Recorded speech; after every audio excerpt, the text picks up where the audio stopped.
Con nosotros a Mario Garcés, diputado por el Partido Popular en el Congreso, además de portavoz adjunto del PP.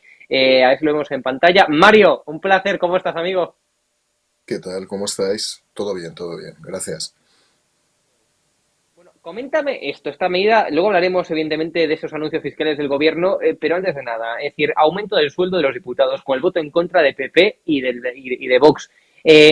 Esto es una locura, es decir, Mario, es decir, que a los socios de Pedro Sánchez, que al gobierno se le ocurra subir el sueldo de los diputados cuando nos están pidiendo que nos abrochemos el cinturón los españoles de a pie, es una locura. Esto, es decir, es infumable, ¿eh?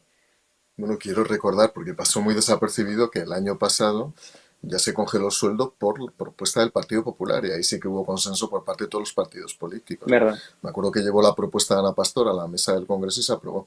Este año, desgraciadamente, hemos llevado la misma propuesta, pero ha sido desoída por pues, todo un grupo de gente que me imagino que dentro de un año muchos de ellos no van a ser diputados. Yo creo que están consumando ya el último año de legislatura y se dan cuenta que si puede crecer su sueldo 3,5%, pues eso que se llevan por delante, ¿no?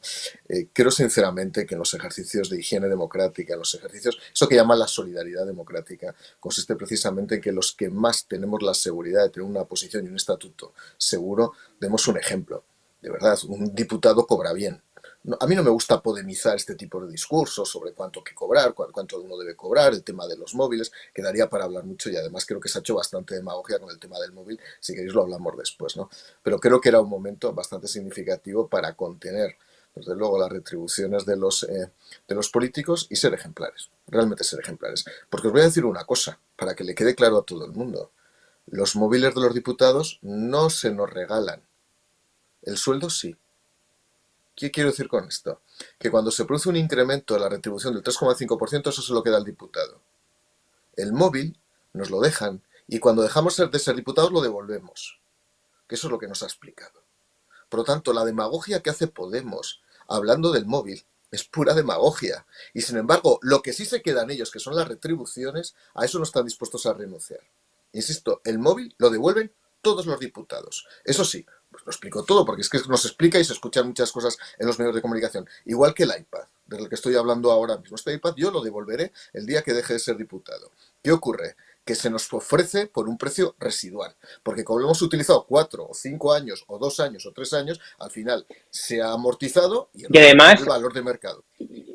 claro, y además, Mario, que los móviles también se rompen, los móviles también tienen la obsolescencia Bueno, programada, los móviles del iPad, es decir, los dispositivos móviles. De hecho, tu móvil está el pobre ya, ¿no? Un poco muerto. Bueno, mi móvil lo pongo siempre como ejemplo porque parece la carta de ajuste, pero bueno, da absolutamente igual. O sea, se me cayó, confieso que se me cayó y yo estoy dispuesto, oye, a asegurármelo y a Claro, cambiármelo y pagármelo yo si me lo tengo que pagar, que por eso se me cayó a claro, mí el móvil. Es un error mío, es un error claro. humano. Ahora que le quede claro a todo el mundo.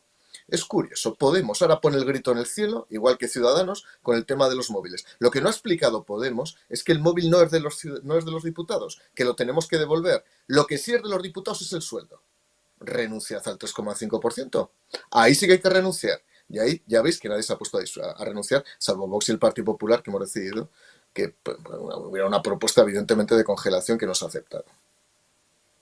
Bueno, hablemos ahora, Mario, de las, por así decirlo, de las medidas fiscales, de las novedades fiscales que propuso el gobierno, Pedro Sánchez. Es decir, no deflacta el ¿Cómo? IRPF, no baja el IVA de los productos básicos como pedía, bueno, pues el Partido Popular, Alberto Núñez se fijó del 10 al 4%. Todas las medidas que puso encima de la mesa se van a aplicar a partir del año 2023, es decir, octubre, noviembre, diciembre, sin ningún tipo de medidas, sin ningún tipo de nada. Y realmente, si vamos a la letra pequeña, Mario, el impuesto a los ricos, ya sabemos lo que ocurrió en Francia con ese impuesto a los ricos, ¿no? Es decir, que los patrimonios altos, grandes, se marchan y dejan de pagar ese impuesto y el resto. Y luego, además, pues tenemos que hablar de que no baja el IVA, o sea, perdón, no le baja el IRPF ni a las clases bajas ni a las clases medias. Es decir, no baja el IRPF a nadie, prácticamente, menos a un pequeño tramo. Bueno, vamos a empezar en primer lugar para intentar comprender la mentalidad del gobierno, porque no deja de ser sorprendente que durante 3 años hayan subido los impuestos sistemáticamente Sí. hasta 42 subidas tributarias y de cotizaciones sociales, diciendo que las subidas de impuestos es pensamiento progresista, que es pensamiento social, cuando les demandábamos sistemáticamente que bajaran los impuestos con el objetivo de que los hogares y las economías particulares tuvieran más capacidad económica para poder gastar y para poder invertir, y ahora de pronto han cambiado de opinión. Ojo, han Ya cambiado no de es medida opinión en una cosmética. semana. Sí, sí, Y no es mira cámbiale cosmética, una bajar semana los de opinión, impuestos. porque hace una semana Montero no decía lo que está diciendo ahora. Hace una semana. Quiero recordar que Puig acusaba, por ejemplo, ya entre comunidades autónomas, a Ayuso de ser una especie de incompetente desleal. Y ahora es él el que quiere bajar los impuestos. Pues vamos a dejar claro por qué. Y esto demuestra la indignidad y la inmoralidad política e ideológica del Partido Socialista Obrero Español. Porque hay elecciones. Porque hay elecciones el año que viene. Pero el español no puede estar sujeto a las veleidades y a las oscilaciones del ciclo político. El español, desde el primer momento, hace 3 años, cuando empezó la pandemia, tenía que haber visto rebajada su carga fiscal. Porque ahora que me expliquen si el socialismo es progresista o no cuando baja impuestos o cuando dice que baja impuestos. Claro, Eso para empezar. Dos, el Partido Socialista se ha lanzado hacia la radicalidad. Como ha perdido el centro político, se ha lanzado hacia la radicalidad. Por cierto, comiéndose a la propia Yolanda Díaz, ya no sabemos de ella, ni de su proyecto, ni nada por el estilo. ¿Qué quiero decir con esto? Que han comprado el discurso de los ricos y de los pobres.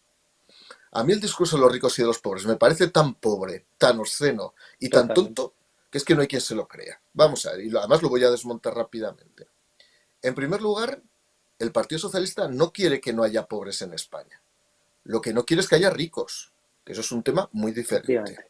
Y en todas las economías modernas, liberales, de mercado, hay ricos, hay personas de clase media y ojalá no haya pobres. Por eso luchamos. Yo he sido secretario de Estado de Servicios Sociales. Claro que luchamos para que no haya personas en situación de exclusión social y en carestía material efectiva.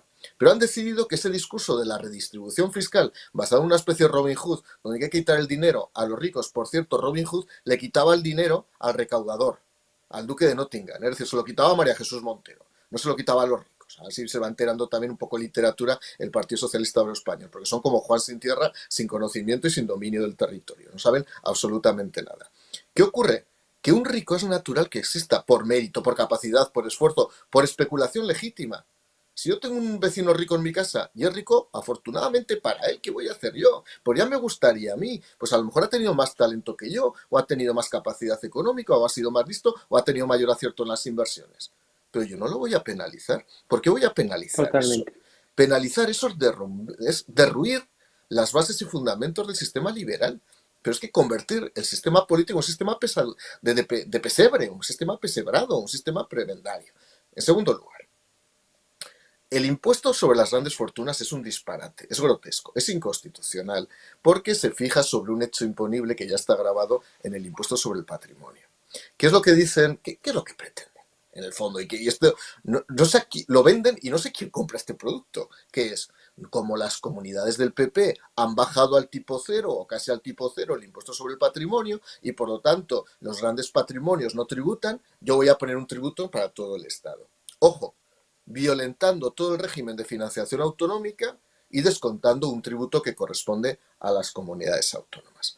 Pero que quede claro que esto tiene, de hacerlo y de aprobarlo, una capacidad recaudatoria mínima, y lo decías tú muy bien, Hugo. En Europa solo existe, y para que lo sepa todo el mundo. En Suiza, que no es país de la Unión Europea. En Noruega, parcialmente en Francia y solo por los activos financieros, y en España. No existe ningún país más. ¿Por qué? Porque hay una doble tributación. Porque quien ha hecho el patrimonio ya ha tributado o por renta, o por sucesiones, o por donaciones, o indirectamente a través del impuesto a sociedades cuando se han repartido dividendos. Todo el mundo ha tributado ya, por lo tanto es una doble tributación. Por lo tanto, es más, en Alemania hace 15 años este impuesto fue declarado inconstitucional, precisamente porque era un doble gravamen. Y lo dijo el Tribunal Constitucional precisamente a raíz de una iniciativa del Partido Socialdemócrata alemán. Pero juegan, ya digo, con esa dialéctica, esa dinámica de ricos pobres. Y a partir de ahí, ¿qué es lo mejor para beneficiar a lo que ellos llaman los pobres? Pues baja el IVA.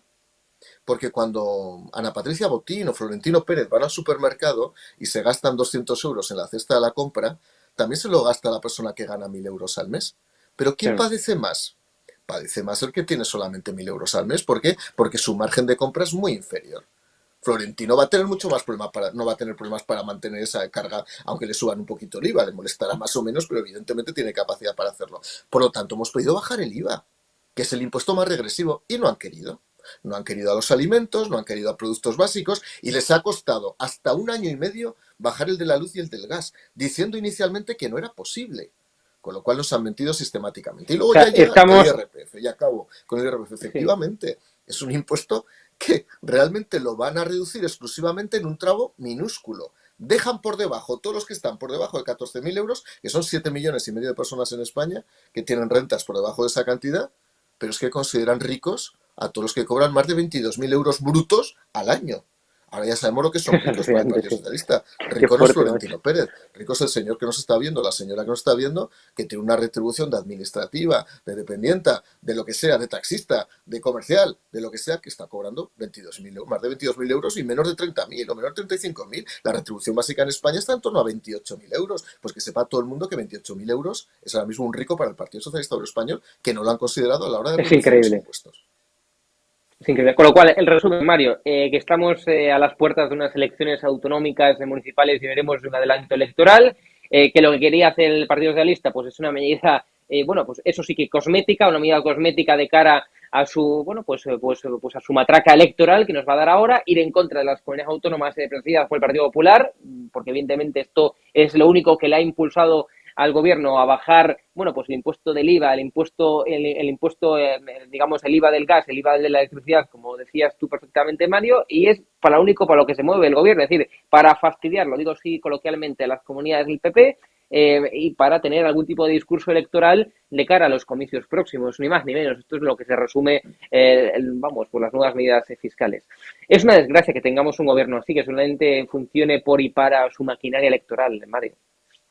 Ya sin duda, pero fíjate, yo que evidentemente me parece todo un escarnio y una inmoralidad, al menos se le pediría al gobierno algo de inteligencia. Es decir, ya que haces Sí, también, electoralismo, hazlo correctamente. O sea, ya si quieres realmente rebajar la factura es fiscal, verdad. rebájala a todos los que te van a votar. Pero lo que no puedes hacer es rebajarla a un tramo, además con un impacto muy limitado, y a los que están por encima de 22.000 euros. Ya digo que entre 22.000 y 35.000 está más o menos el 60% de todas las bases imponibles de este país. No les toca absolutamente nada. Se les pide un poco de inteligencia. Es como cuando subí yo a tribuna el otro día al Congreso a hablar del impuesto sobre las energéticas y de los bancos. ¿Queréis meternos en un lío a la derecha y a ver nuestras contradicciones? Hombre, por lo menos haces una buena definición jurídica del impuesto. Yo que Claro. soy, además, y lo he dicho, y seguiré defendiéndolo a pesar de todo. Creo que es un error colectivizar los impuestos de sociedades. Es decir, no se puede imponer un impuesto por razón de qué gremio participa, si son las eléctricas, si son los bancos, luego llegarán las industrias farmacéuticas, luego llegarán los medios de comunicación que no son afines y no reciban fondos de la administración pública, luego llegarán los rubios y luego llegarán las mujeres. O sea, los tributos no se establecen por razón de fraccionamientos subjetivos, se establece en función de rentas. Y me da igual quién sea, si la Totalmente. renta societaria viene de una gran superficie, del vecino de abajo que tiene un restaurante que de pronto le ha ido muy bien, o de un banco. Porque eso es así. Y romperlo y colectivizarlo es una expresión más de eso que no les gusta a la izquierda que diga, del pensamiento comunista bilioso que se está imponiendo ahora mismo. Mario Garcés, diputado del PP en el Congreso, además de portavoz adjunto del PP, un placer, como siempre, gracias.